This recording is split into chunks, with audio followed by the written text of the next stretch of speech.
Salum para sedherek, wilujeng pepanggihan kalian kula Sugeng Priyana saking Klasis Semarang Barat. Kepareng maosaken renungan Sabda winedhar dinten Selasa Wage tanggal 17 Mei 2019. Kanthi jejer pewujudanipun Yerusalem anyar.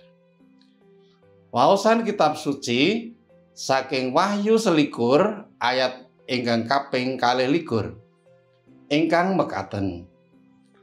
Lan ana ing kono iku aku ora weruh padaleman suci, amarga Pangeran Allah Gusti Kang Maha Kuwaos iku padaleman suci, mangkono uga Sang Cempe.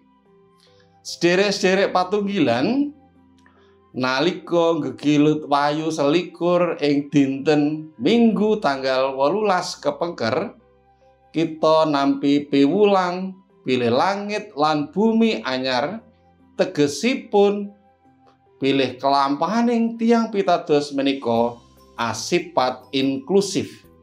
Narbuka manah kangge sintena kemawon lan saking bangsa pundiya kemawon. Menika krana rawuhipun Sang Kristus mila kangge sedaya manungsa tanpa pilih kasih. Yen ing dinten sakmenika kitab Wahyu 21 nerangaken bab Yerusalem anyar, maknanipun kados pundi? Yerusalem anyar menika sanes kitha kebak bangunan ingkang ageng, inggil lan mewah.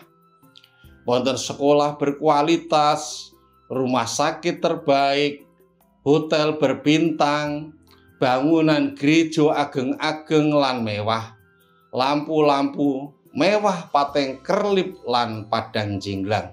Boten mekaten. Wahyu 21 menika mratelekaken ing Yerusalem anyar, lah kok boten wonten padaleman sucinipun.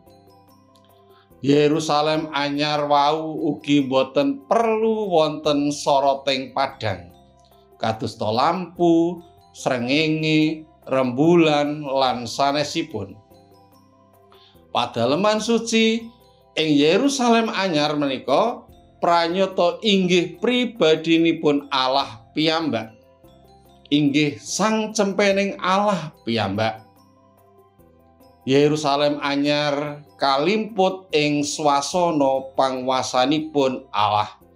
Samudayanipun sampun sinucèkaken dening Sang Cempening Allah.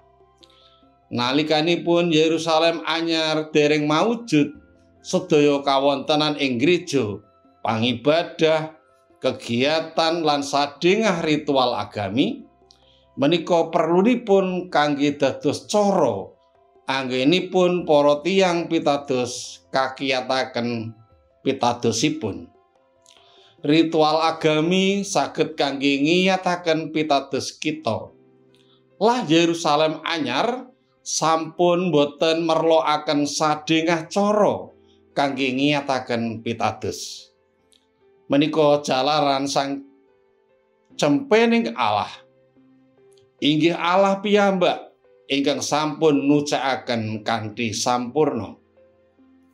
Ing swasana Yerusalem anyar menika Kristus piyambak ingkang nganti nyarengi gesangipun manungsa.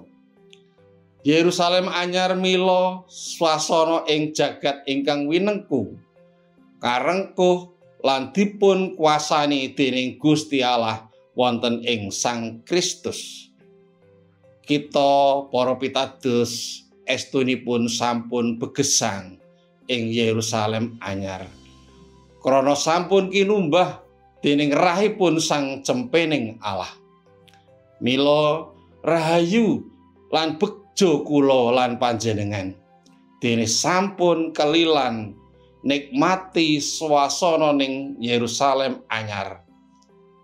Gusti tansah berkahi. Amin.